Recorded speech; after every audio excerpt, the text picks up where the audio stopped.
folks? Welcome to a podcast about Catholic things. This is Eric, the ambassador of common sense, and I'm here with Dan, the ambassador of nonsense. And boy, we got a lot of nonsense for you today, don't we? We got all kinds of things going.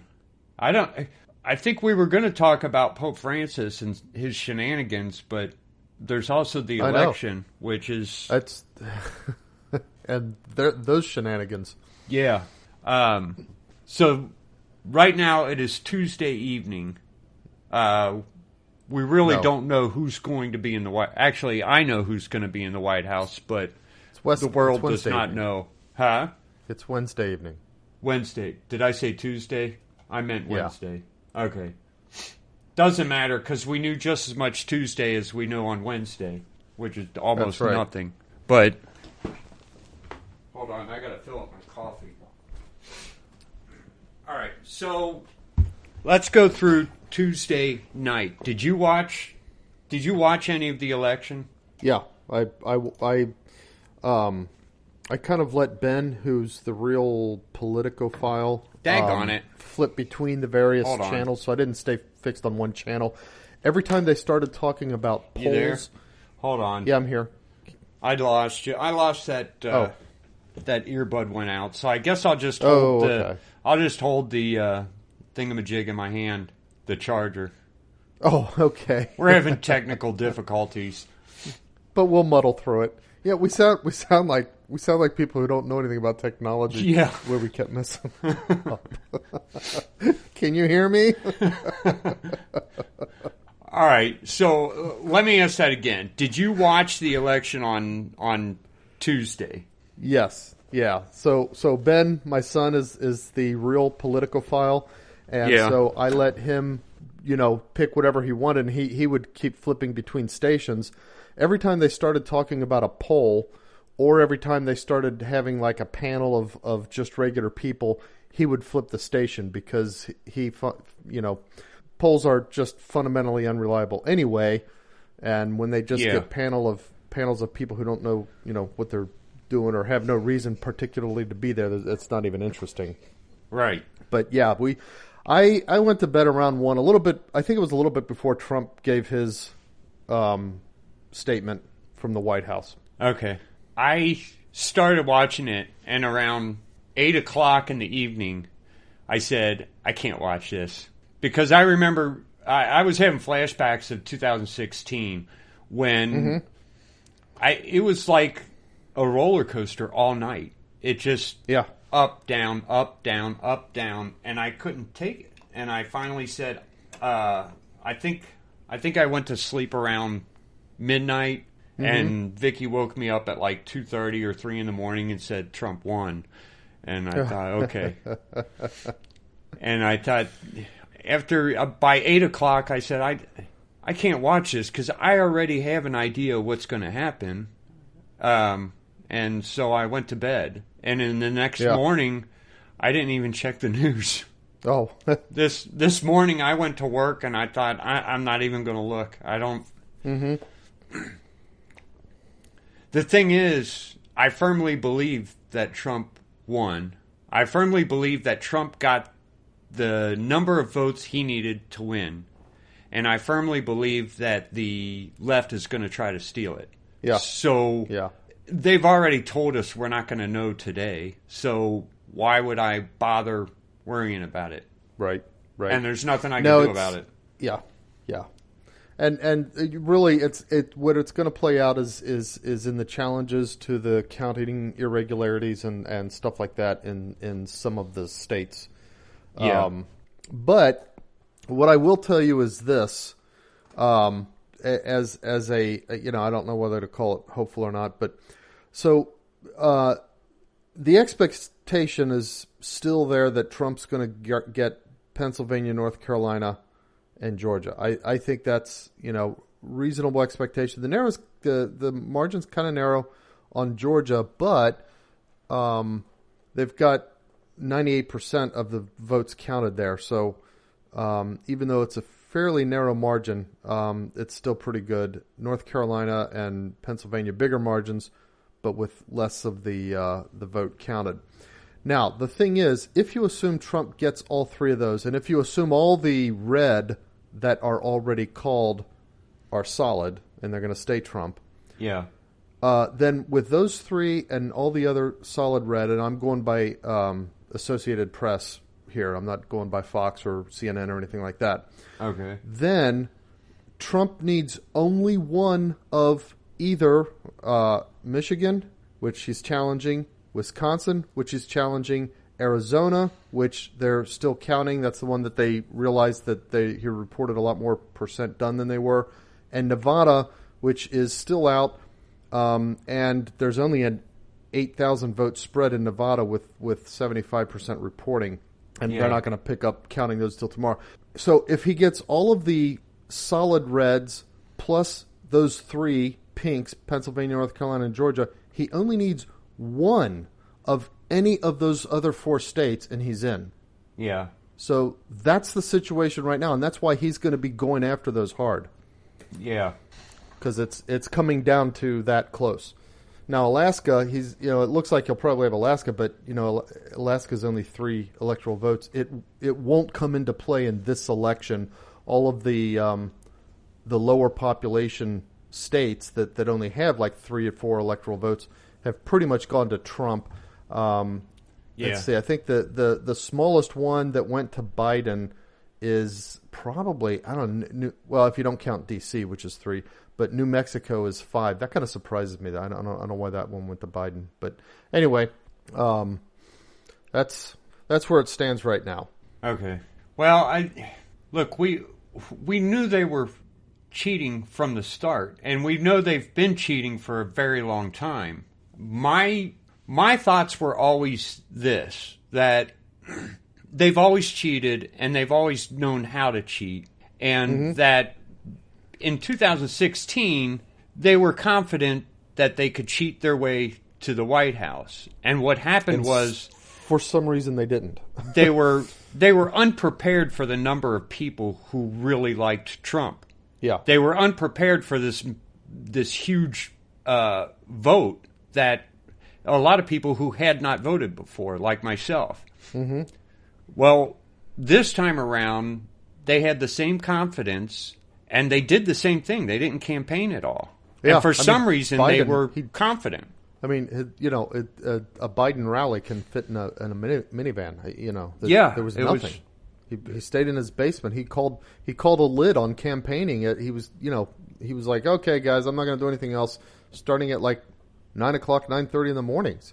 Yeah, there was. I mean, it's almost like he was out there projecting himself as being unfit for the presidency.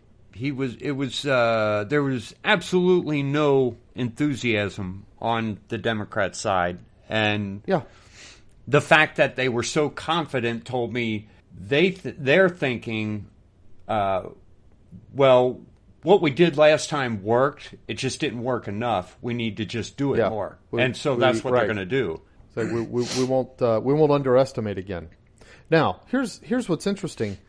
You have that, and then you have things like Hillary Clinton saying, okay, we won the popular vote last time, and because of the Electoral College and how that works, we didn't end up winning. Well, we need to make it so that they can't even challenge that this was an American decision. So we need to be like winning not only the electoral votes, but we need to win the popular vote by like at least 10, 20 million votes, something like that. Yeah.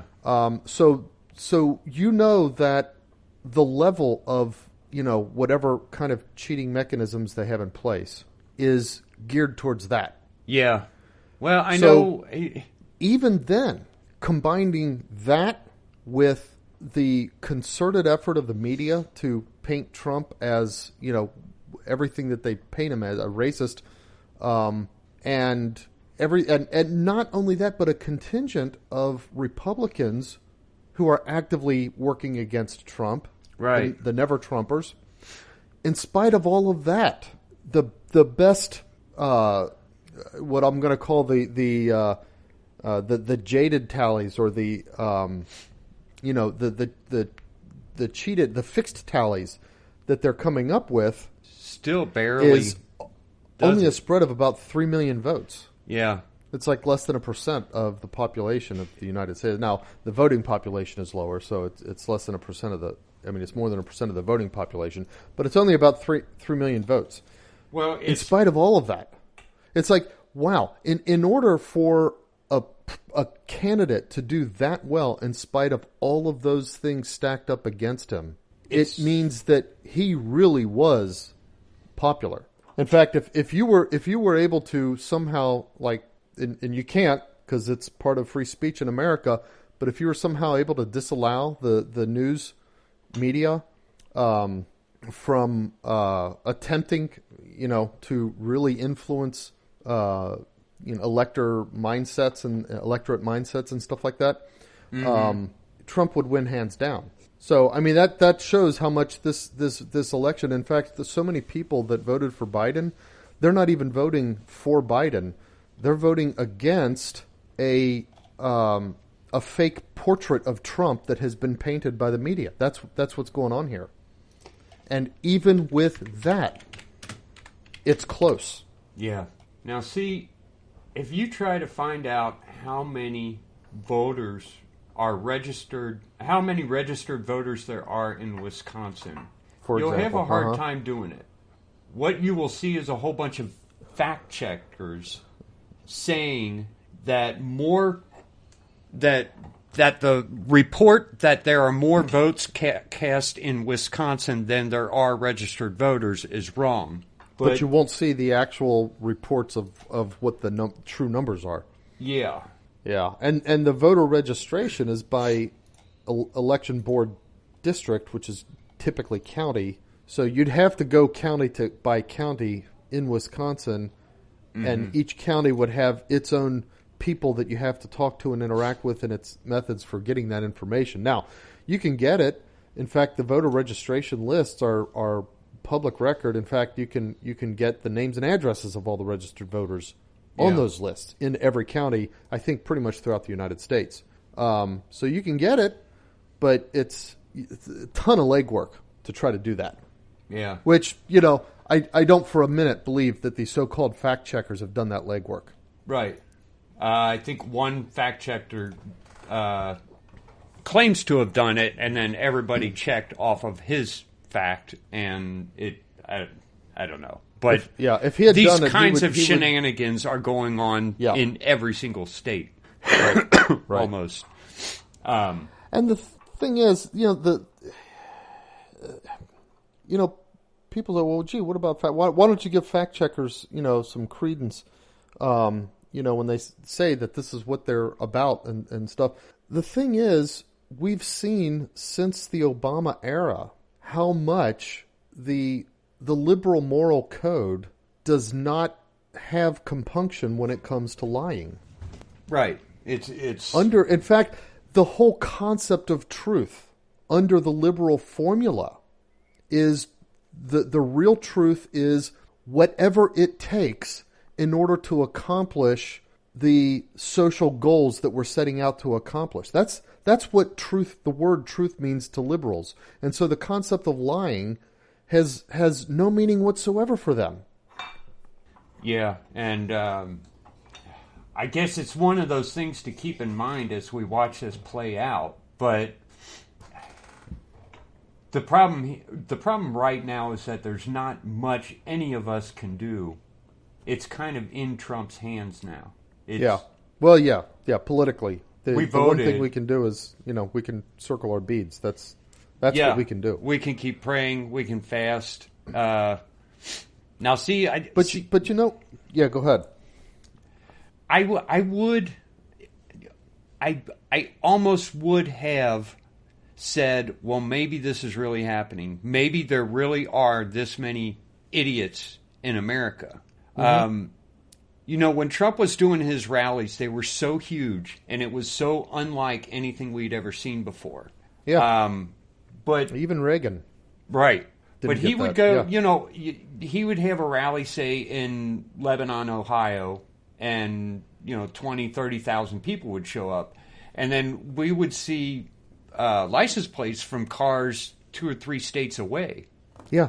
And so for a while, I was a little bit scared. I started thinking, what if this is like the Grateful Dead? The fact that Grateful Dead puts on this concert and so many people show up does not signify that a big percentage of Americans listen to Grateful Dead. It's just that they got people following. The same people over and over again. Yeah. Yeah. They got a bunch of groupies. But as we approached this voting day, he was hitting 5 cities across America every day. And every single one of them were showing up tens and thousands of people. Yeah. And it proves that it is not the same people showing up every day at every one. Yeah, there's no way. Every city. If he had one a week, maybe, but no way. Not 5 a day. Yeah. It repeats itself over and over again. He just kept doing it. And it tells us, I think it's probably the smartest thing he did, because it tells us, no, there is no way this state was won by Biden. There are just too many people who love him too much, and they're turning out in droves, and they turned out to vote, and there's no way it could be wrong. If the Democrats are trying to claim this, it's because they're cheating somewhere. We just have to figure out how and expose it. And again, problem is that's all in Trump's hands right now. Yeah, it is. That's well, and here's the thing that it could be that we were kind of, I don't know, destined for a dark age. Yeah. Anyway, I don't like to use the word destined, but here's what because I'm going to kind of bring together the two topics we were, the topic we were going to talk about last week, and then the opportune topic this week. So we were going to talk about the Pope.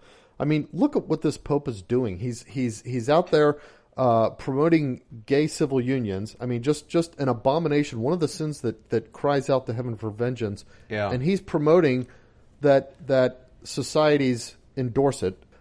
He's out there promoting, trying to make changes to Catholic teaching with the death penalty. He's got the opportunity to declare a new pious title for Mary, a devotional title, and he treats it as though it's silly to assign titles to Mary, and he kind of sets it up as I didn't even hear about this one. Oh yeah. It was the title of was it the Mediatrix of All Graces or the maybe title of Adri? It was one of those titles of Mary that has not been officially recognized by the church yet. But is often and in used. his letter, this was this was like a year ago, I think, that this happened. Okay. Yeah, this isn't in the last couple of weeks. Something new. Right. Okay. No, but I mean, it's just looking at his papacy, and he treats it as though to give a title to Mary is somehow like in some kind of competition with Jesus. Like the more we honor Mary, the less we honor and worship Jesus, or something like that. I mean, it's so clear that he's just a complete apostate from any real grounding in the Catholic faith, and he's our Pope. Yeah. So now I'm kind of thinking, all right. And then, of course, there's the bishops, and we don't need to go into too much detail about them. But you look at that and you think, okay, the church herself, the bride of Christ, is like wounded and suffering so much right now because of the Pope and because of these bishops and many of the priests. Yeah. Then, okay, why should we, you and me, expect that the United States of America isn't going to suffer at this particular age of the world when the bride of Christ herself is suffering so much? Yeah, I know. But here's the thing. This was my hope. And it still is my hope, because I firmly believe that next year Trump will still be in the White House. But well, he will for at least a couple of weeks.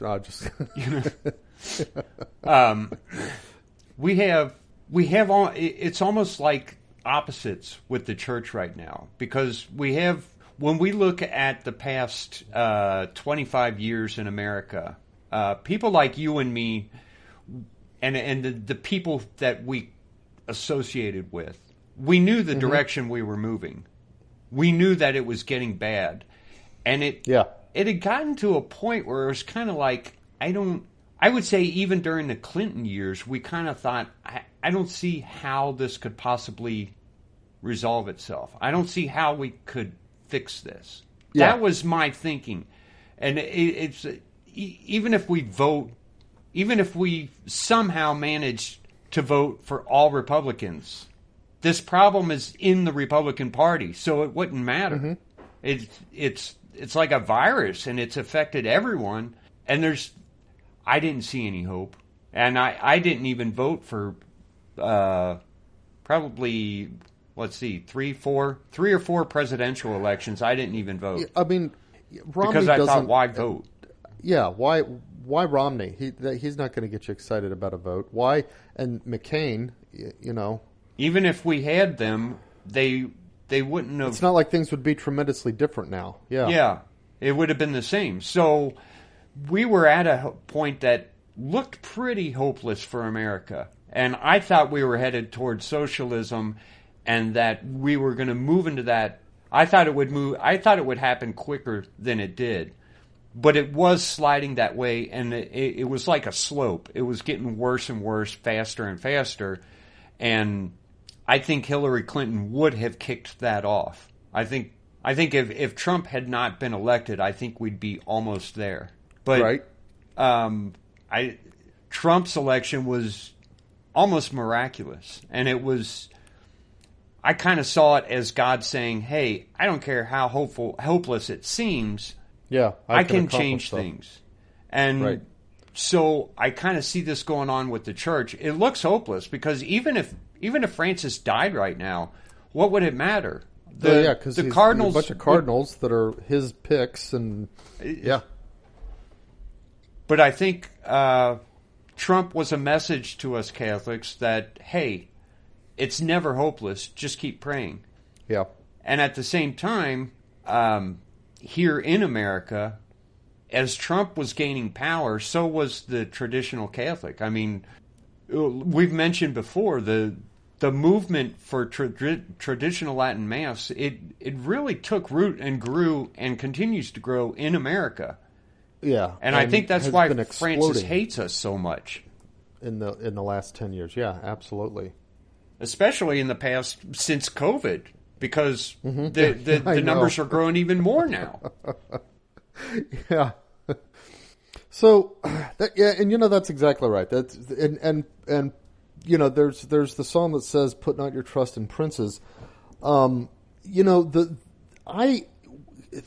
thing is, Trump himself as a individual, I pray for him every day, and whether he's in the White House or not, I wish the best for him, and I hope he, at some point becomes Catholic, and receives all the spiritual benefits of that as well. But the thing that he could be that need not be in his person is this recognition that the United States is ripe for a Trump. That it's ripe for someone who is smart enough to absorb and engage all the issues of the world and the country. I mean, that's if he didn't know how to talk about things, if he didn't know how to understand issues and relationships of nations and economic enterprises and all that stuff, enough to have the debates, he there's no way he would have gained any real traction or anything like that.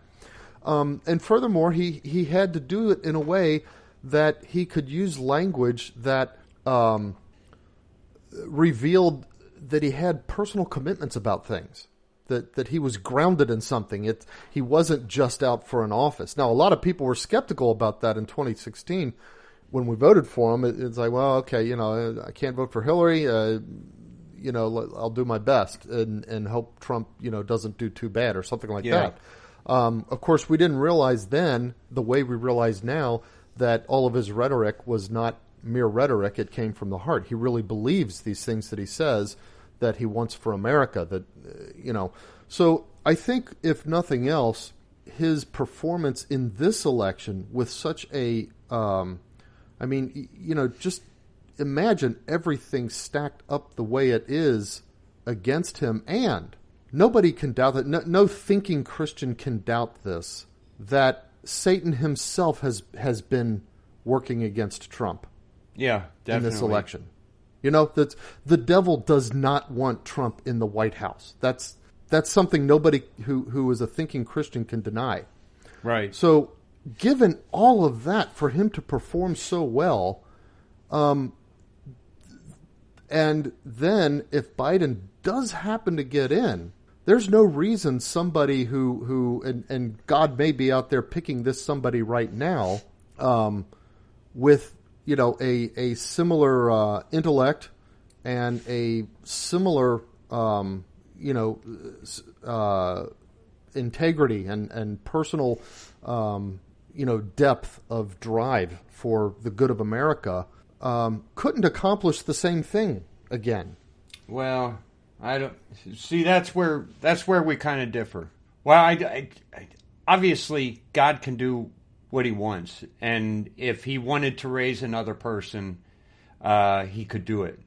But look, I think if Biden gets in, I don't think there will be another real election in America. I don't.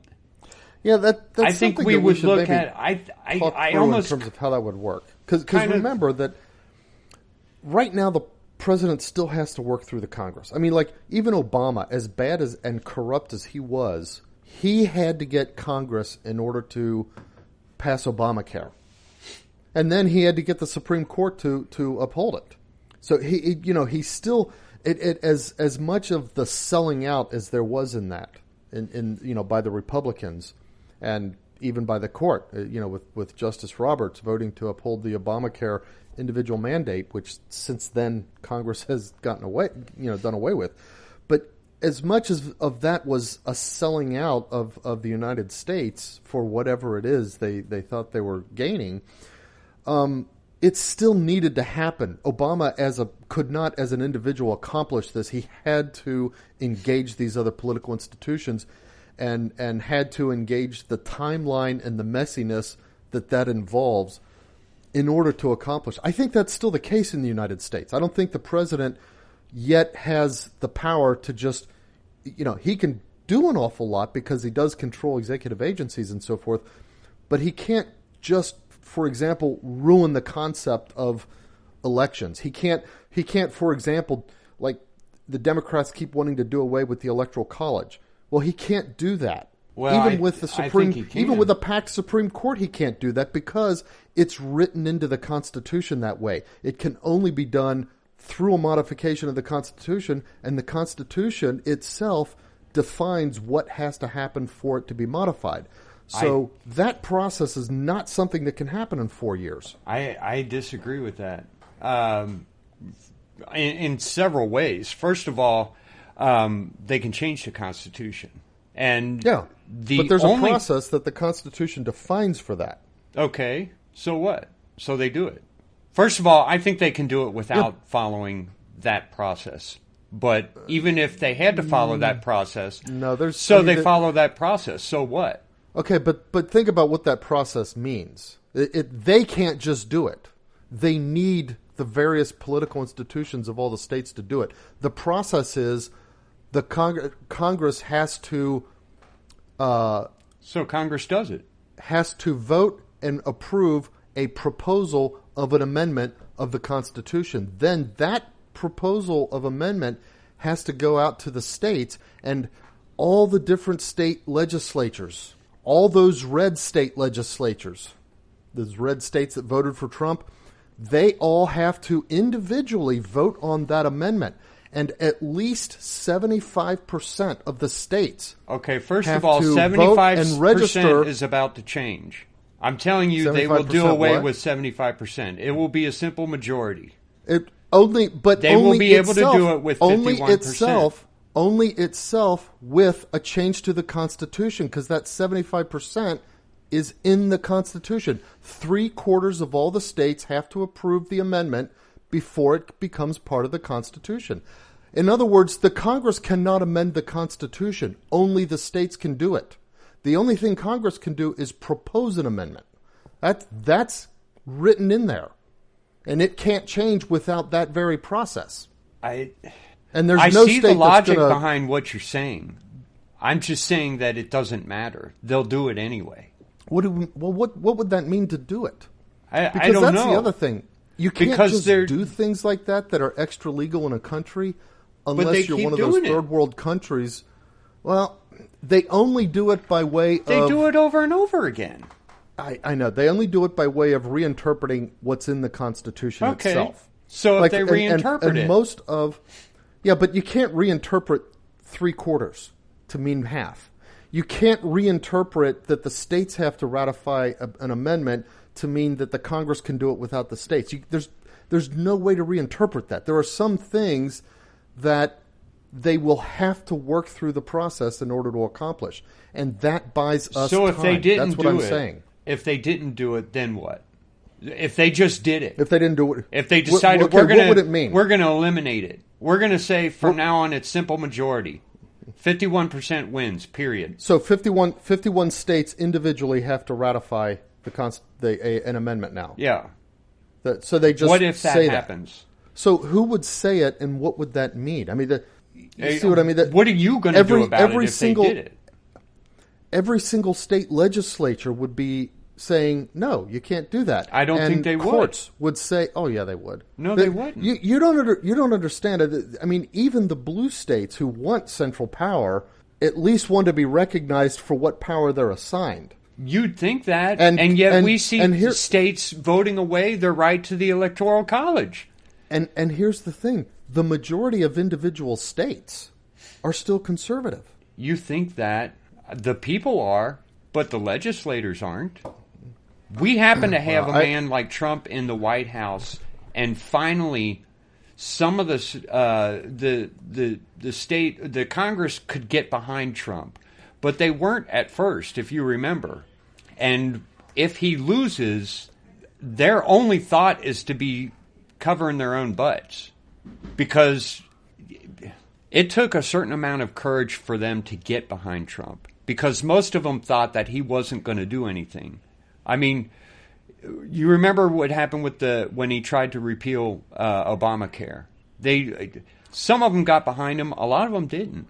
Yeah, a lot of them didn't. No. And then he ended up losing because they thought that he was going to lose. But you're talking about the federal Congress. Yeah. So I'm looking at a state map right now, state by state, whether the state legislature is controlled by one party or the other. 29 of them, Republican. Okay, so... And then one is split and one's like nonpartisan. See, here's the thing. You're looking at the law and you're saying, okay, according to the law, this has to happen or this has to happen. If we were going to look at Ohio's laws and say, the governor can't just come in and say, you guys are shutting down now. And yet he did it. And he continues to do it. It doesn't matter what the law is. He did it, but here's the thing. Every single time he's challenged in court, he loses. And yet we're still shut down. Okay, so are you shut down because the cops are going out and enforcing, or are you shut down because people are just complying? Both. Because I know that, you know, Kathy, they tried to not wear a mask, and the cops came out and enforced it. And there's 1,000 different ways this works. If aside from being governor, he's also in control of a lot of tiny little bureaucracies. People who do things like issue liquor licenses, and in these ways he controls them. That's the that's the way. It doesn't really matter what the law is. Power. The law almost doesn't matter. I firmly believe I'm telling you, there's no way this happens in 4 years. I think it will. I think with Puerto Rico and D.C. coming into the Senate, they get their majority in the Senate, and you're talking about so many constitutional amendments, and there's no way that happens without the process. I guess we'll wait and see. I mean, that's the kind of violation of process that you don't accomplish unless you're a military dictator. You know what I mean? Like I would have said the things that are going on in Michigan. I would have said the same thing. I would have said you can't do that unless you're a military dictator, and yet the governor of Michigan's doing it.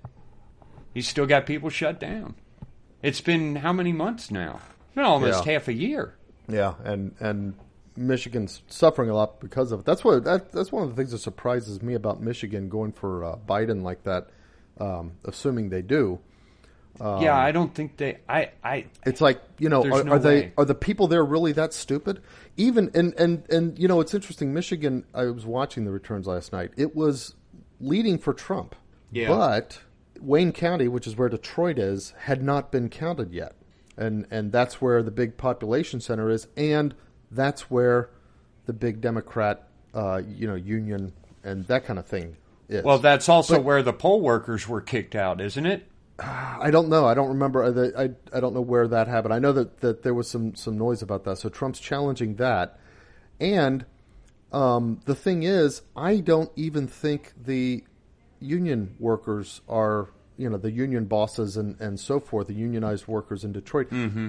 I don't think they're that stupid.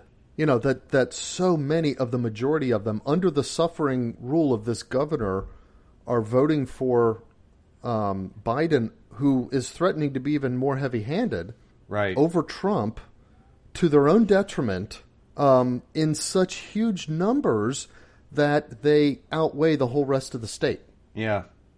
That doesn't make sense that they're that idiotic. None of this election makes sense. Which points to that, hey, you know what? There's probably some shenanigans going on. I just... Look, in Pennsylvania, I think there was one Trump rally where there was 57,000 people. I think, what's his name? Taylor Marshall opened the prayer on that one. Mm-hmm. 57,000 people. And that was, I think there was 2 Pennsylvania rallies that day. That's a big state. You can't tell me that he didn't win Pennsylvania, especially with someone like Biden, who flat out said that he was going to destroy the state by cutting off oil and fracking. The oil industry, You can't tell me that Trump lost that state. It seems almost impossible. And he's currently leading, according to returns, spread of almost 200,000 right now. I don't know. It depends on where you look. I mean, I heard 700,000 I'm just looking at Associated. I'm looking at Associated Press. Okay. That's where I've been kind of tracking all day. So that's. I think you're right. That's that there's no way that there are not shenanigans. The election results don't match the reality that we've been seeing leading up to the elections in terms of the rallies and that kind of stuff. So if Trump. If something happens to where Trump is not in the White House, it proves to me that they've gotten the cheating down pretty well. They know what to do and how to do it. They've perfected the cheat. I can't see another personality coming out that's even bigger than Trump. Yeah, but I couldn't see Trump 6 years ago. Okay, but at some point I would say there's got to be some kind of plateau where it's like, it's almost every American. But if they've gotten that good at the cheating, then from here on in, what will matter? What would it matter? What will elections matter? It doesn't matter because they'll still take it and they'll do what they want to do, and there's nothing we can do about it. It's frustrating, and I guess we're back to this again. All we can do at this point is just keep praying, and we got to keep praying, and we have to be available to act in some way if Trump calls on us to act. I don't know what that could look like, but I don't know. So let's talk about that. Let's imagine. For a moment, this is just some moral reasoning over some various scenarios related to revolutions. Let's suppose that you're in Germany in the 30s, and it's in the time period when you know what's going on, and the Jews are being killed, and there's an opportunity. Now in this case, Hitler's the incumbent, not the challenger, but you've got a challenger who is. He made enough of an appearance to be taken seriously, and yet, through the Nazi regimes, the vote is, somehow stolen. Whatever, the numbers are made to look the other way, and he calls on you to say, we can't let this stand. We've got to dethrone this Hitler. Okay, what's morally, where does that stand? Or take it even further. Let's say that Hitler hadn't started it all. Let's say that he did start it, but he started it not as the chancellor, but as somebody else, and he's got his thing going, and it's all happening under a regime that supports him, but suddenly, surprisingly, somebody else makes it in, who's completely against all of this, makes it into the chancellor's seat. Now, he can't completely eliminate it and restore protection to the Jews and all that kind of stuff in the time that he has. Then the next cycle comes around, and it looks like, based on the numbers, Hitler is now elected into the chancellor's office, and this guy, the standing chancellor, says, we can't allow this. This was a stolen election, and furthermore, look what's going on. We need to find a way to keep this from becoming our regime. Well, then what? I think there's a strong argument to be made that you got to stand by the good guy, even to the point of saying, all right, we've got to. If there's a reasonable hope of doing it, if it comes to overthrowing and starting over, whatever it takes to stop what was happening to the Jews at that time. Yeah, I think the problem is not just saying you got to do something. The problem is saying what needs to be done. So when Trump says, okay, we can't let this stand, I don't know what, have a big rally and everybody shout, but there has to be an actual plan. Right, that's my point. If the guy calls on people to, okay, I would like you to go,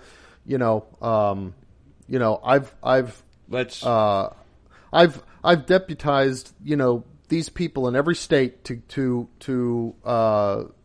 help you restore groups order that are going to restore order, and I want you to go and if you're able and have the means, I want you to go sign up and put yourselves to work doing it. Whatever it is, whether it's standing in a or getting rid of in a line governor, helping to support the police as they put down riots, or whether it's standing in a line around the election offices and making sure that the elections don't get called without proper voting procedures, whatever it is. Yeah, I think if there's some kind of call for that. Yeah, I mean, we have that throughout history. It happens over and over again. I mean, there are revolutions and civil wars, and then there are just regular wars. And if Trump calls upon people to go to war, then I think we definitely have the moral standing to do it, to put a stop to what the Democrats are doing right now. Yeah. But there has to be some sort of plan where it's not just bloodshed for the sake of bloodshed. And it seems like a lot of Democratic... That's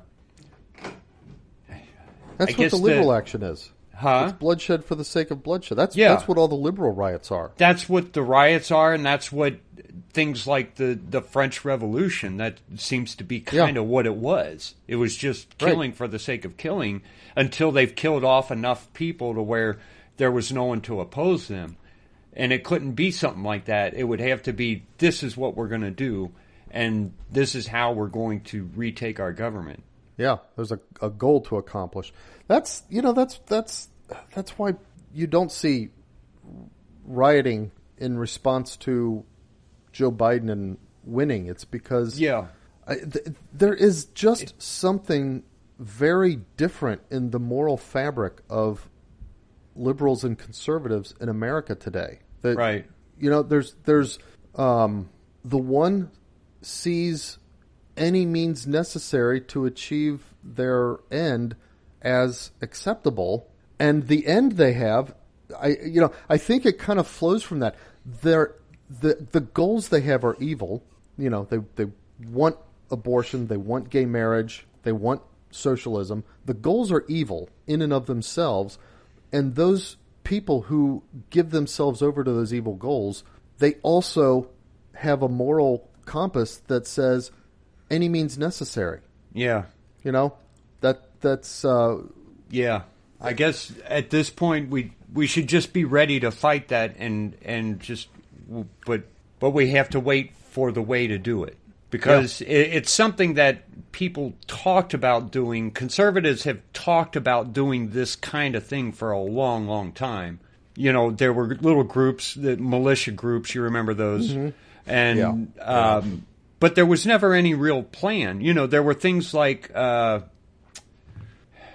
Waco, but Ruby Ridge. Do you remember that one? Right. Okay. Yeah, there were little things like that, and it was like, okay, even if you accomplish that goal, it doesn't make the country any better. It has to be a way for us to take back the actual government. Mm-hmm. And it would take a leader like Trump to do that. Yeah. I don't think it would be possible without someone like Trump. I think it would just, if we didn't have someone like Trump to follow, it would end up being just a bunch of killing. The same way if we didn't have someone like Abraham Lincoln to follow during the Civil War, that could have ended up just being a bunch of killing. Yeah. And then a divide in the nation. Right. And the Civil War was a little bit different because it was military. It was through generals and enlisted men into the service and stuff like that. It wasn't just deputizing a bunch of people to go out and use violence to achieve an end. Right. I remember back when when we first started doing this podcast, you talked about the violence that is happening against especially pro-lifers, but Christians in general. And the point you had made back then is this is probably going to get worse as time goes on. And it has gotten worse as time goes on. And I think we can expect it to continue to get worse, especially over the next 6 months. Yeah. We'll see it get a lot worse, especially if it looks like Trump is going to start, if it looks like he's going to be successful in any of his challenges. Yeah. With the state vote count. But you know what else? It's going to get worse around the world. Yeah. Without Trump and ISIS, you remember the rise of ISIS. That's an Obama legacy. Yeah. Well, with Biden in, there's going to be another ISIS to rise up in the Middle East. Right. And at this point, China. not even just the East, but in Europe as well. Well, yeah, that's true. China's going to be very bold with Biden in office. Yeah, and they're going to. That's the thing. They're going to redestroy so many industries that have come back to life in America. Everything from farming to industrialization of everything. It's kind of scary. But if that's most people, their daily life isn't going to change a whole lot over the next couple of years. But there are nonetheless a lot of people in the United States whose lives are going to be very badly affected by this. Yeah, I mean those are the but things are going to factory workers who get laid off and stuff like that. The problem is that people's lives will change for the worse, but it'll be slow and it won't be something they can immediately point to and say this is because of this.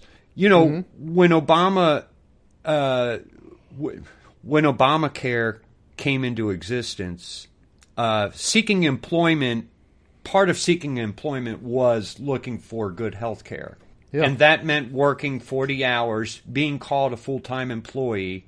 And then when Obamacare comes in, the strategy you had for getting employed changed.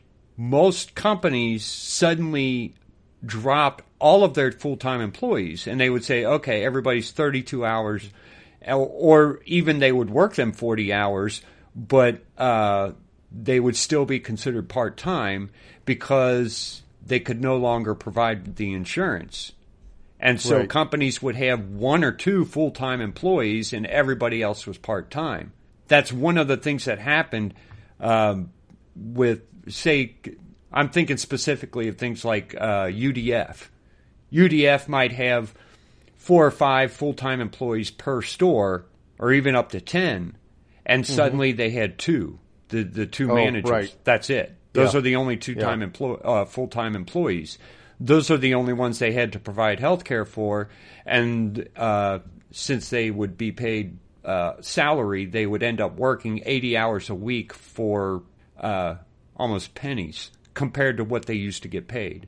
And things like that, you couldn't immediately point to Obamacare as the cause of it, but that is what caused it. And things like that are going to happen.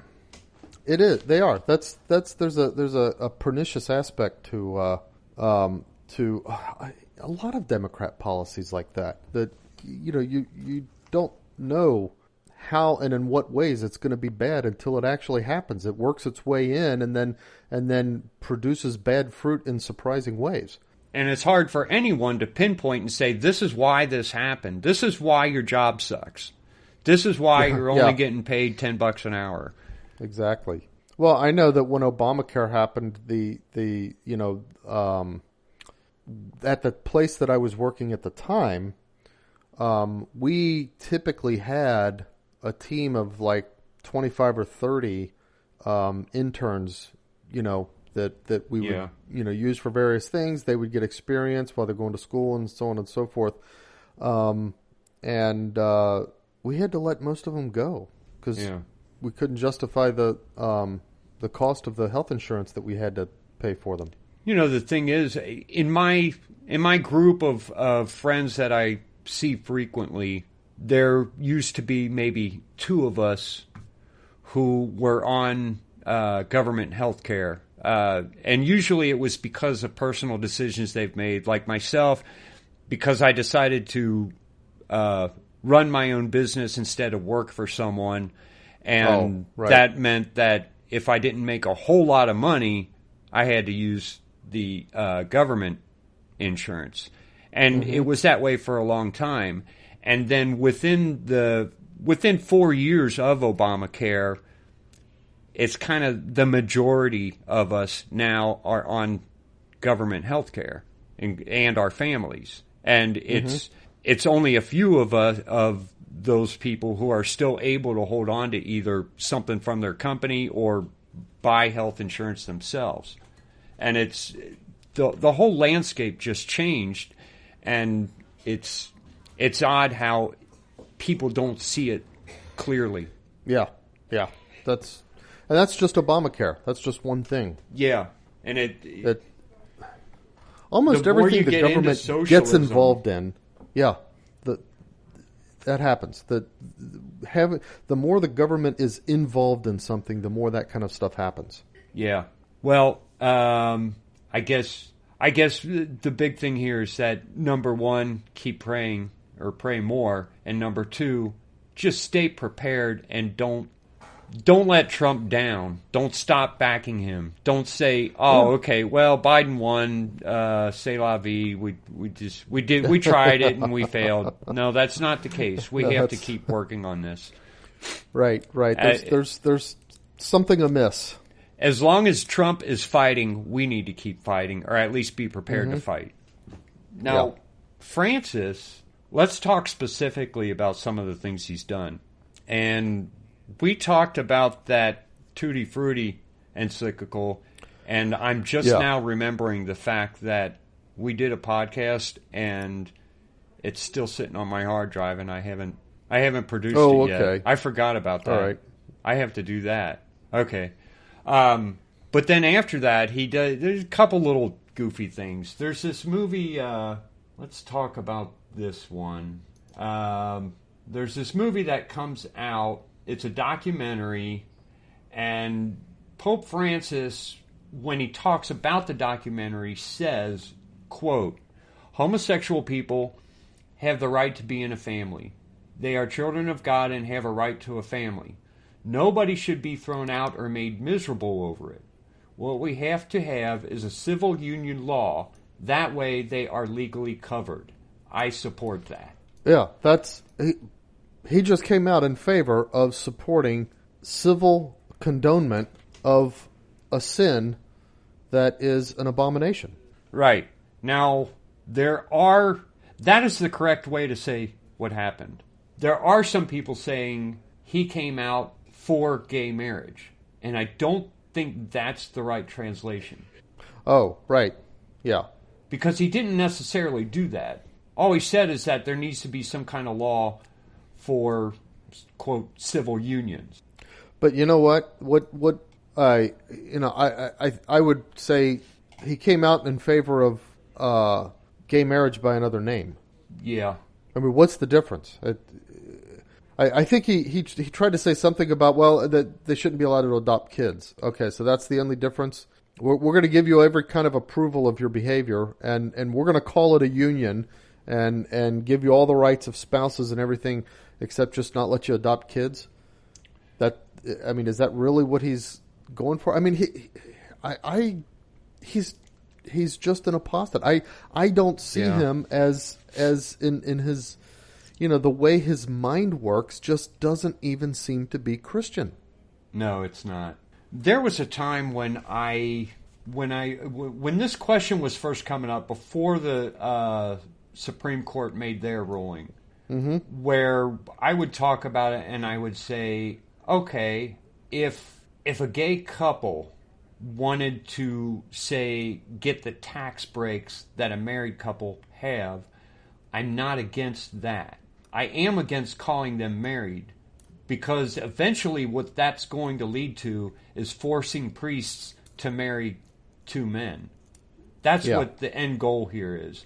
But I'm not against a gay couple being able to enjoy certain benefits of a married couple.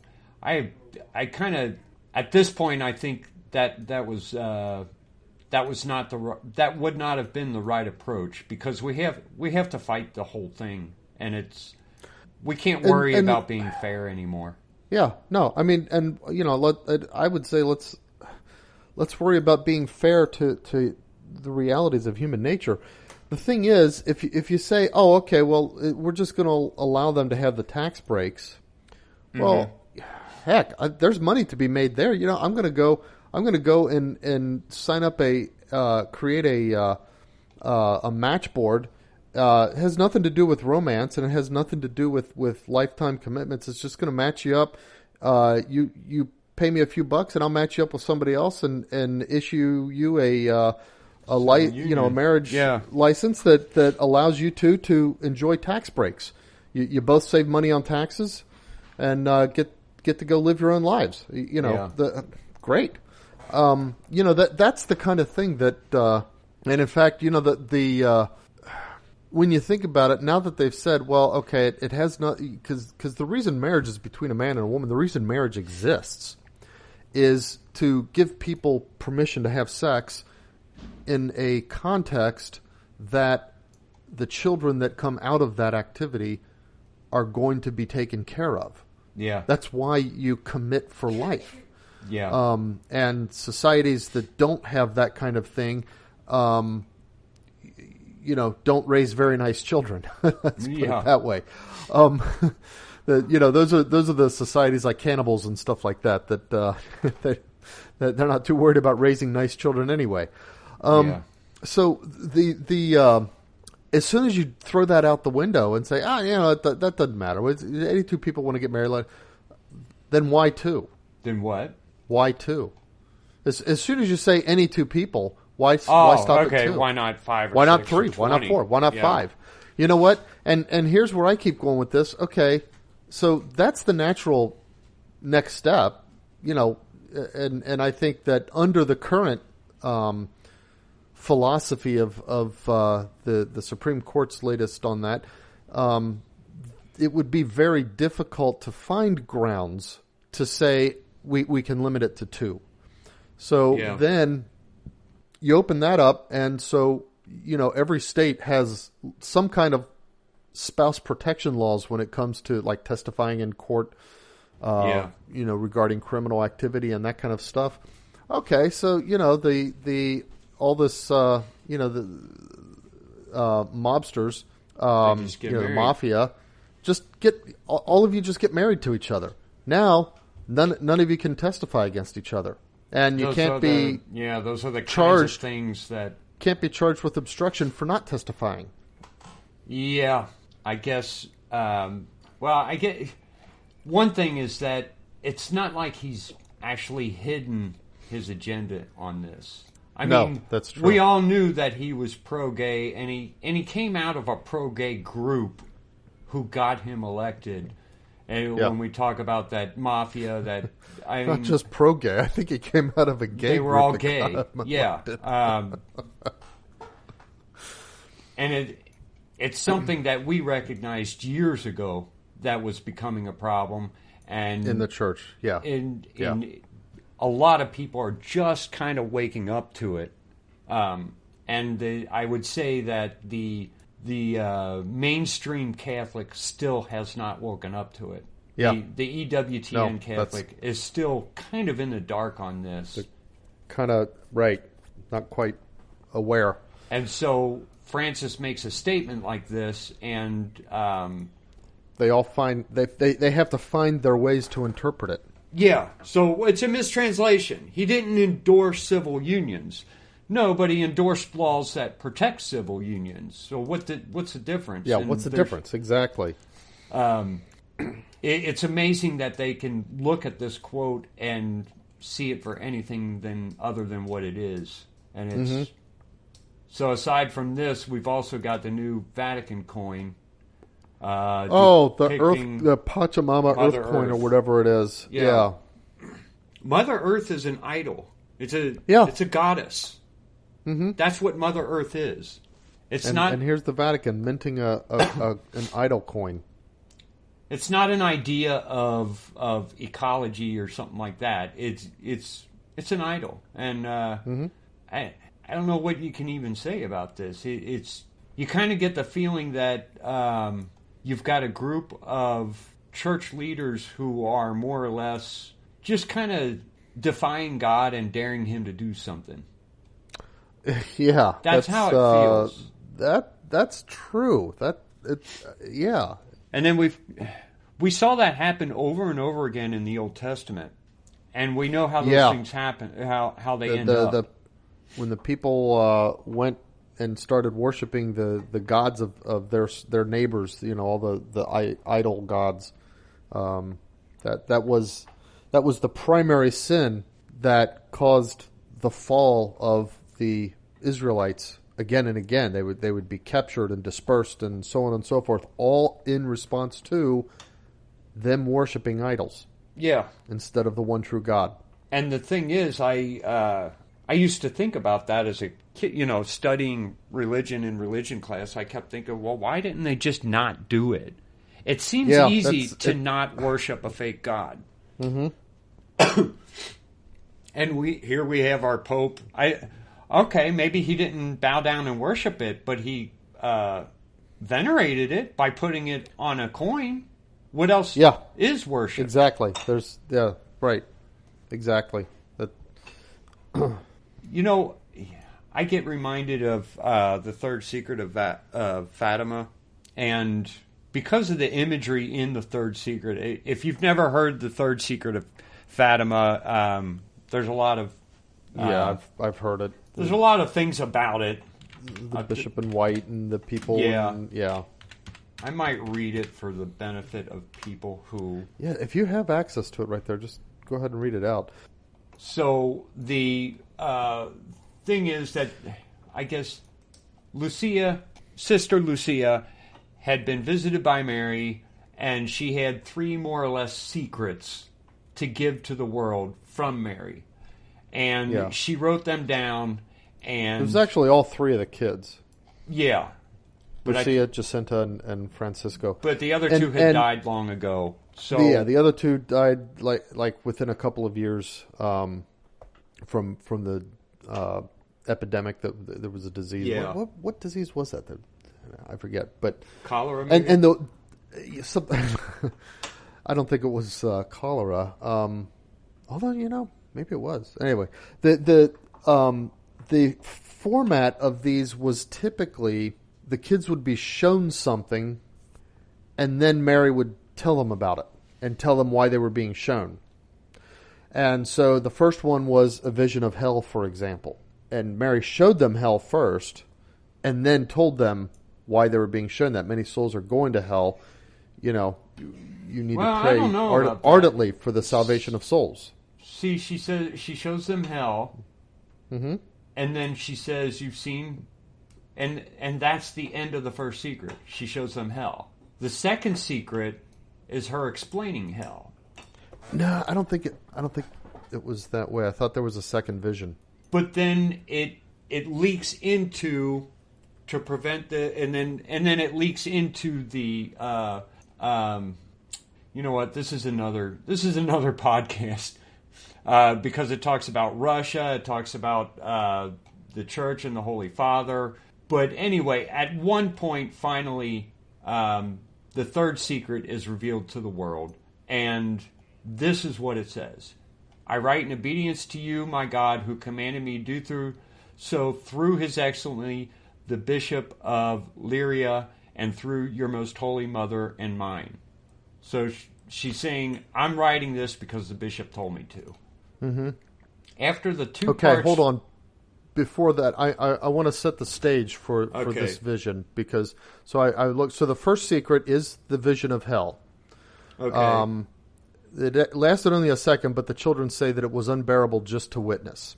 The second vision was one in which they would learn that World War I would end, but another world would ensue under the papacy of Pius XI, who reigned from 1922 to 1939. This was in 1917, so earlier, this is even prior to his reign. But I don't know if that was a vision or if she just said it to them. I'm reading, it says, in this vision, the Blessed Virgin shows the young children a vision in which they learned that World War I, which is going on at the time, will end. However, another world war will ensue under the papacy of Pius XI. Okay. Unless people stop offending God and Russia is converted. That's the one in which she told the children to pray for Russia to be, and ask for Russia to be consecrated to her Immaculate Heart. Now, notice there she said offending God, not insulting God, like she said in the movie. Oh, right. The movie kept saying insulting God. I'm thinking, that's not what she said. She said stop offending God. There's a difference. Right. We got to stop sinning. Yeah. Anyway, go on. Okay, so anyway, my point is that each secret was a vision, and then a corresponding sort of instruction from Our Lady. Yeah. So then we come to the third secret. Okay, the third secret, she says, after the 2 parts, which I have already explained, and this is Lucia writing. Lucia, writing to Bishop of Lyria. Yeah. At the left of Our Lady and a little above, we saw an angel with a flaming sword in his left hand flashing. It gave out flames that looked as though they would set the world on fire. But they died out in contact with the splendor that Our Lady radiated towards him from her right hand. Pointing to the earth with his right hand, the angel cried out in a loud voice, "Penance, penance, penance." That would sound like maybe there's something bad coming, but penance will put it out. Mm-hmm. So, reading on, and we saw an immense light that is God, something similar to how people appear in a mirror when they pass in front of it, a bishop dressed in white. We had the impression that it was the Holy Father. Other bishops, priests, men, and women religious going up a steep mountain, at the top of which there was a big cross of rough-hewn trunks as of a cork tree with the bark. Before reaching there, the Holy Father passed through a big city, half in ruins and half trembling with halting step, afflicted with pain and sorrow. He prayed for the souls of the corpses he met on his way. Having reached the top of the mountain on his knees at the foot of the big cross, he was killed by a group of soldiers who fired bullets and arrows at him.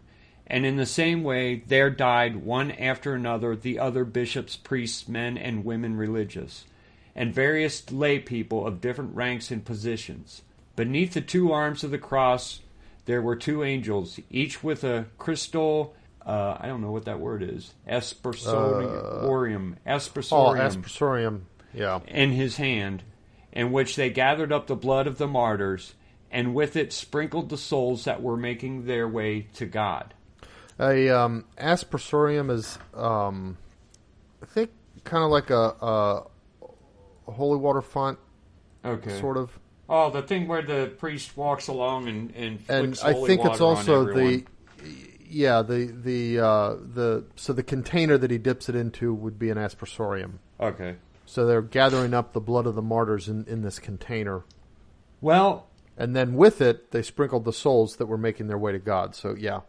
Now, when you hear that, you kind of assume that the priests, the bishops, the men, and the religious women who are all dying are martyrs. I have to question, maybe they're not martyrs. Yeah, see, because they keep... says they're afflicted with pain and sorrow, and then he's killed by bullets and arrows in the same way, one after another, the bishops, priests, men, and various lay people, different ranks and positions. And then beneath the two arms of the cross were two angels with the crystal aspersorium in his hand, each with a aspersorium in his hand, in which they gathered up the blood of the martyrs. That's what makes it difficult to not think that these bishops, priests, and lay people are the martyrs they're talking about. It's because they're dying right at the foot of this cross, and these angels that are gathering up the blood are under the arms of that cross. Yeah. And then it said, with it they sprinkled the souls that were making their way to God. Where were these souls? Were these the souls of the corpses in the city they passed through? Or right. It's kind of hard to understand what there's a incompleteness in her description of, I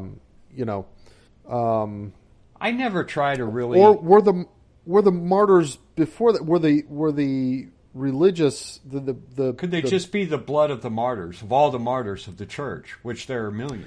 And could the priests and bishops and nuns and people that are being killed by the arrows and bullets, could those be the souls making their way to God, and they're going through a penance and being sprinkled by the blood of the martyrs?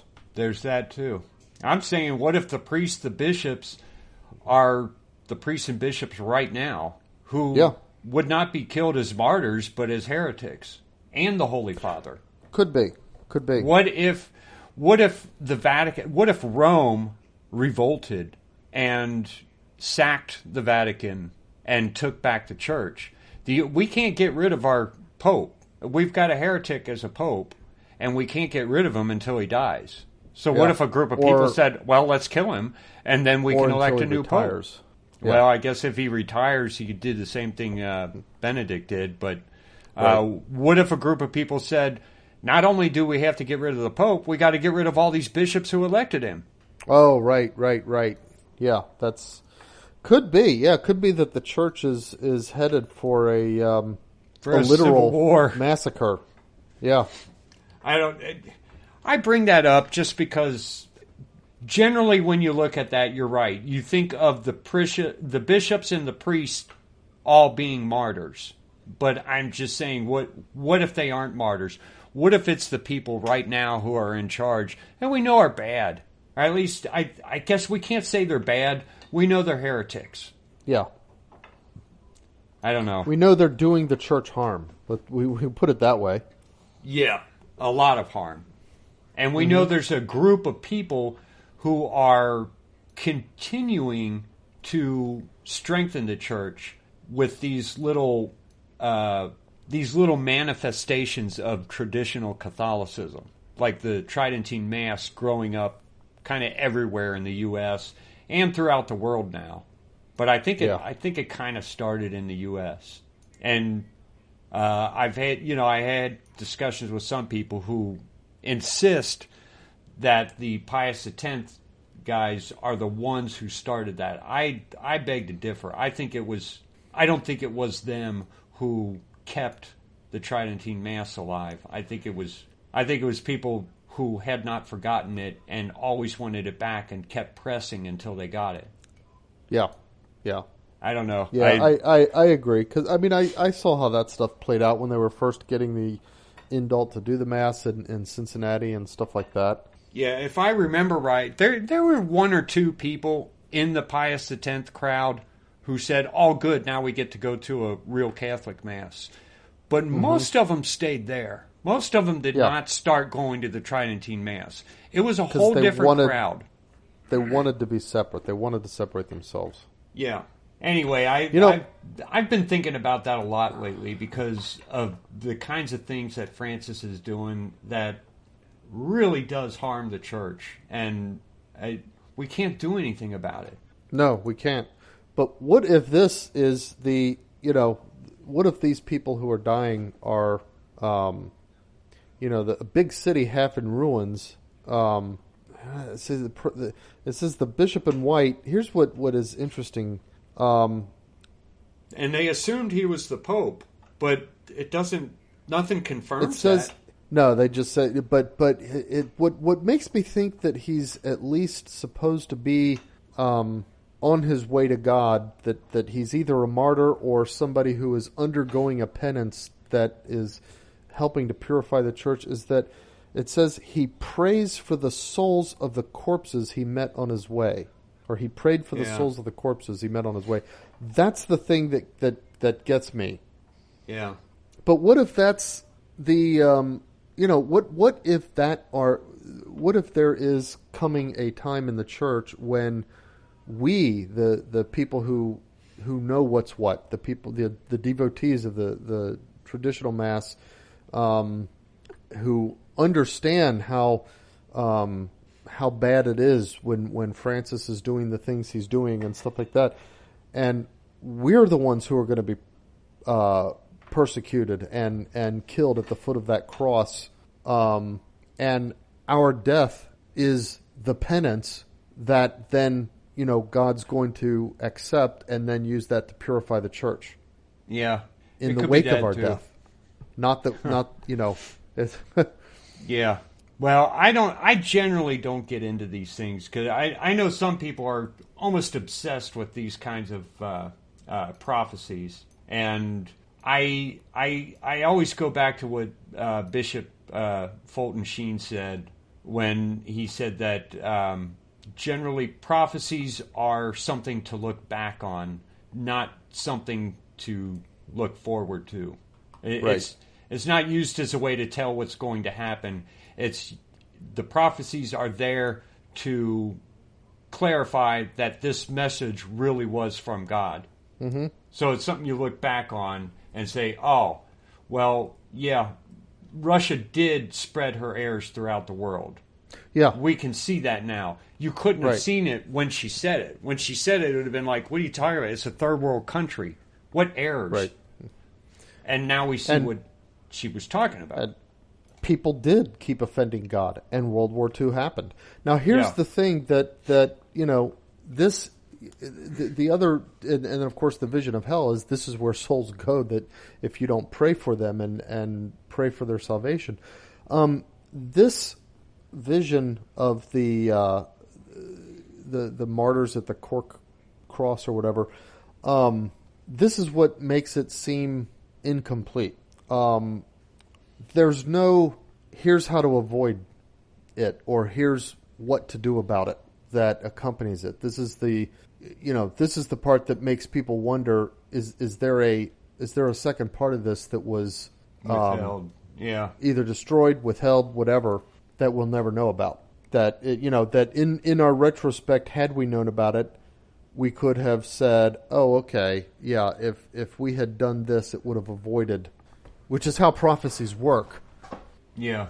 I mean, all the times that the Israelites were prophesied as, being scattered and destroyed and Jerusalem sacked and so on and so forth, it happened, and it happened because of their infidelity, and they could have avoided it by being faithful to God, but since God knows the hearts of men, he knew they wouldn't be faithful even with warnings, and so he gave them the prophecies so that now we can benefit from that and see, like you said, it's for looking back on.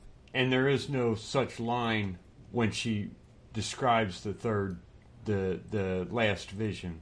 Right. That's just it, the vision itself. I guess we'll have to wait and see, like everything else. Yeah. But, it's something's got to happen. I mean, God can't let, well, he can do whatever he wants, but yeah. Things are going so badly, and that God ultimately, what he desires is the salvation of souls. And this Pope, these bishops, they're leading souls right to hell. Yeah, so certainly God is going to do something. Here's the thing, though. These things don't often happen peacefully. No. When God does something, it's usually kind of bloody. Yeah. And that's why that takes us back to this election. It would be great if somehow we overcame the cheating, installed Trump, and installed senators and congressmen who were going to uphold the law. But that's not what's happening. And I think I've said it before. I think abortion is such a terrible sin that we're not going to be able to just change the law and walk away from it. Oh no. I think we're going to have to pay for this. There's an arm. Yeah, we will have to do penance for having let it go on so long. Not just us, the country, but us, the world. Because but and the not only that, but just in order to end it, there's an army of darkness who are marching to defend and support and promote abortion. They are not going to let it go non-violently. Right. So it's not just the penance, but just the commitment to evil of those who are, supporters of abortion is such that, it's going to get violent. You won't be able to overcome this by sitting in your living room and tweeting out pro-life messages. That's not what's going to beat that's them. What won't work. We will have to actually physically beat them and stop them. Yeah. And we're going to have to we're going to have to rescue babies. Again, that there was the whole rescue movement. Yeah, I remember that. And it's going to get that and worse. Yeah. That we can agree on. Now, I don't know. I think we should commit to doing. We need to get back on track and start doing regular podcasts. We should commit to doing one next week, and see what happens with this Trump, and see if there's anything that we can do to make it better, other than just praying. Yeah. Next week is November 11th. Isn't that Veterans Day? I have no idea. Most of the time when we get to a holiday, I don't realize it until that day. I wake up. And if it's a day everybody gets off, I start working and people are like, oh, well, we're not open today. What are you doing? Yeah. All right. Okay. Well, we got news. We got some news. Okay. Let me do this election news real quick. This is just one, I want to throw this out as a kudos. And you talk for a few minutes because I got to get some coffee in. Oh, okay. So I just want to give a thumbs up to Louisiana. They passed overwhelmingly a amendment to their constitution that says, and this is kind of Louisiana looking at looking at how badly the United States Supreme Court acted and how much in bad faith they acted in Roe v. Wade when they so abjectly mangled the meaning and intentions and wording and text of the U.S. Constitution to try to find in it some kind of protection for abortion, to the point where they could say no state is allowed to make laws prohibiting abortions. So Louisiana said, well, okay, we can't, from our state, we can't directly bring the Supreme Court back to sanity, but what we can do is make sure that our Constitution doesn't get abused that way. And that's exactly what they did. They added language to their Constitution that says nothing in this Constitution is ever allowed to be interpreted as meaning that somebody has a right to abortion. Oh, okay. Yeah, I was just talking about the Louisiana. I heard the whole thing. I just hit okay. Yeah. So yeah, anyway, that was my first news thumbs story. up for them. But okay. yeah, excellent for them, and we'll see how this eventually plays out with our new justice. And again, that goes back to the fact that they seemed so confident of winning this election, and it seems like they let Amy Coney Barrett be installed way too easily. I think we all envision a much bigger fight. I certainly did. I was surprised how quickly that went. And it makes me think they still think they've got something up their sleeve, yeah. Or she's not the person we think she is. That could be, yeah. So we'll have to wait and see. But that was a wonderful thing in Louisiana. Yep. Yeah. Now, okay, there's this. Have you seen the thing in Charlie Hebdo? What is that? Charlie Hebdo or Hebdo? Hebdo. Hebdo. Oh, and Charlie. There it is. Charlie Hebdo is he's a satirical cartoonist, and he drew a picture mocking the Turkish president. I'm not even going to try to say that. And Erdogan. They get angry, and they're wanting to do a bunch of stuff, and France is kind of defending this cartoonist, saying, "No, you're not gonna intimidate us." Okay, good. Okay, and then there are riots breaking out on the French embassy building in Pakistan.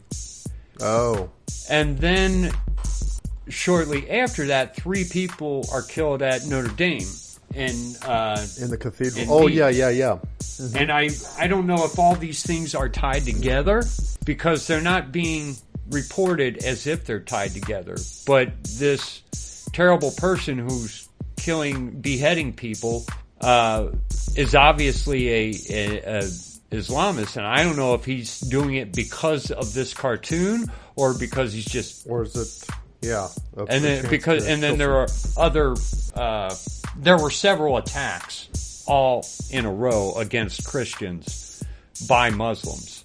Mm-hmm. And I don't know if those are all tied together or not, but most people have heard now about the beheading and about the several other knife attacks. I know a lot of these Tridentine churches have they have ushers who are carrying. Oh, right. Mm-hmm. And I feel a lot safer going to a Tridentine mass than any other mass, but yeah, that's good. So anyway, then there's this guy, Walter Wallace, gets shot by a cop. He's told to put the knife down. He doesn't put the knife down. Oh, He's yeah. shot. What's that? Why? And then all these protests over it. I don't understand what... This is just more of the same. This is why I think there's no way Trump didn't win in Pennsylvania. The kinds of things that are happening, there's no way the people in Pennsylvania are happy with this. Yeah. It defies all logic. But I guess we'll wait and see. So then did you hear about the FBI arresting 5 people in the U.S. for spying on opponents of the Chinese Communist Party? People were arrested in the U.S. for spying on opponents of the Chinese. So I CCP. guess they're Chinese. Either that or they're immigrants. But they're here in America, and they were opponents of the Chinese Communist Party. And China sent some people over to try to coerce them to go home and face trial. Oh. And the FBI arrested them. Arrested those people. Okay. Yeah. Okay. So, oh boy. I don't know. That wouldn't happen under an Obama administration. No, it definitely wouldn't. He probably would extradite them. He would cooperate with them and round them up and send them back. It just kind of shows you how bold the Chinese is, sending people over to try to capture people. They got political prisoners and bring them home. Walmart announces that it would remove guns and ammunition from their stores. I didn't know they still sold guns and ammunition. Me neither. Well, you know what? I think I did see a ammo section at one Walmart. Oh gosh, but mostly like their camping section. It's just camping stuff. There's no guns there. Well, they're citing the rising tensions that broke out in Philadelphia because of the Walter Wallace killing. Now, I guess it kind of makes a little bit of sense because they have stores in a lot of these kinds of bad areas where a lot of the rioting happens. So a bunch of people riot if you're a thug rioting and looting a Walmart, what's the first thing you're going to get? You go in, you find the guns and ammo, and then you load up. Yeah. So I can see Walmart people being that like, make sense. let's not have guns and ammunition for these people to steal. Yeah. I can kind of see that.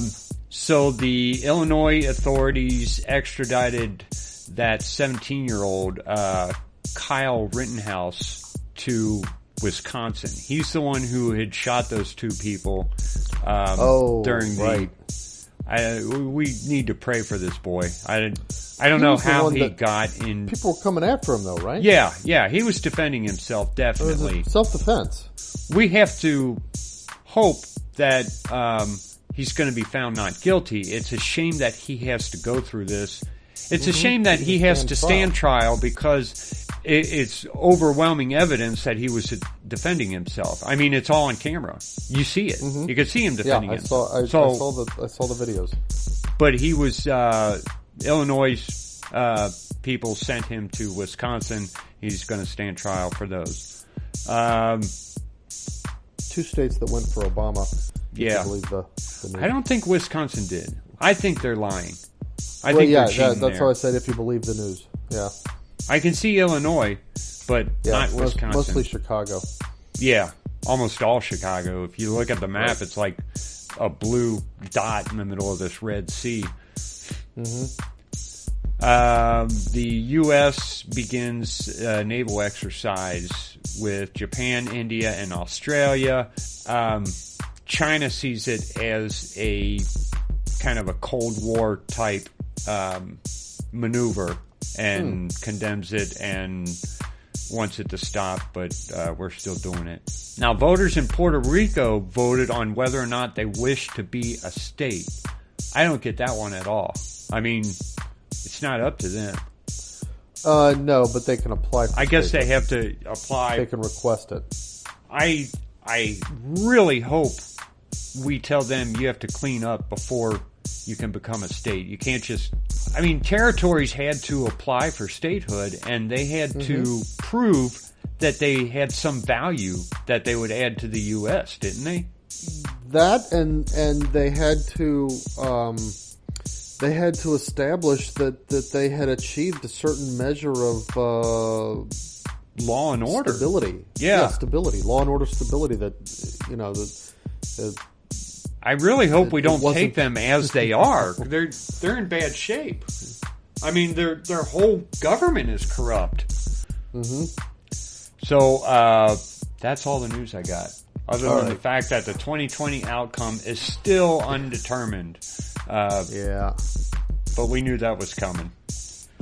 I don't even have any news. I don't have any nonsense. I didn't even don't look have up any any. nonsense. I'm Okay. so, I don't know. We were out of it for a while.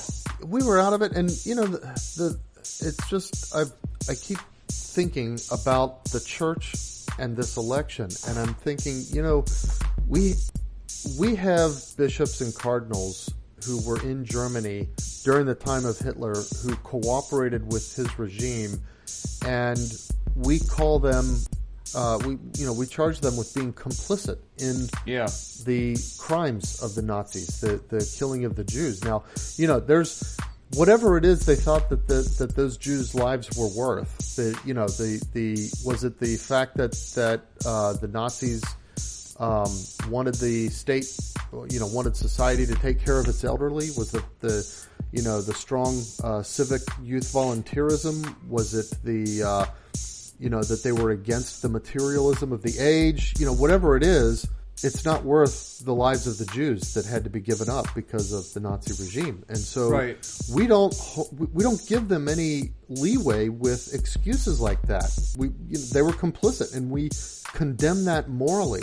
So in the United States, I've got to say, first of all, every American who voted for who voted for Biden is complicit in the lives of certain unborn babies. Yeah. But the other thing is this: our bishops, regardless of any other issues, our bishops put out this soft sell of, abortion is preeminent, but you got to look at all the issues about your conscience, blah blah blah. That's BS. The fact that the American bishops aren't instructing Catholics, you have to go to the polls and you have to vote whatever way you need to vote in order to end abortion in America and get us out of this demonic mess. Right. The fact that they're not clamoring for Catholics to vote against abortion. And then we'll talk about the other issues. Yeah. We can't even think clearly as a nation when we're involved in this demonic activity. The fact that they're not clamoring for that makes all those bishops complicit in the lives of those unborn babies. Yeah. And the priests as well. There's another podcast, I think Catholic Stuff You Should Know. I stopped listening to it a long time ago because it is kind of a shallow it's a podcast. I think it's still on my list. It comes up once in a while on my app. Apparently Jason listened to the one on this election, and they just weren't strong. They didn't say you have to vote against Biden. And that needs to be said. And if you're not saying it, you're complicit. Yeah, and these priests are complicit in the murder of children. It's their job to lead the flock. And you know what? They're complicit in the loss of the souls, too. Yeah, the people who take part in that. It's not just the murder of children. I mean, those children that are murdered, whether you believe in limbo or not, they're at least going to be happy. They'll either be happy with God or they'll be naturally happy without God. That God will see to that. But the doctors, the women I'm going to call them doctors, the death dealers, and the women and the politicians who support them and so on and so forth, they're all losing their souls. And some of the people voting for that are losing their souls too. Yeah. And if you're not clamoring to end this, you're complicit in that eternal loss of that loss of eternal life too. Yeah, it's a shame that so many that it's happening so much in America, and yet there are some voices here and there who are clamoring and who are saying you cannot vote for Biden and be Catholic. Yeah, but overwhelmingly those voices are not the shepherds of the church. Right. They're the minority, and they're very much they're not the ones listened that the shepherds of the church condemn those people. Yeah, it's a shame.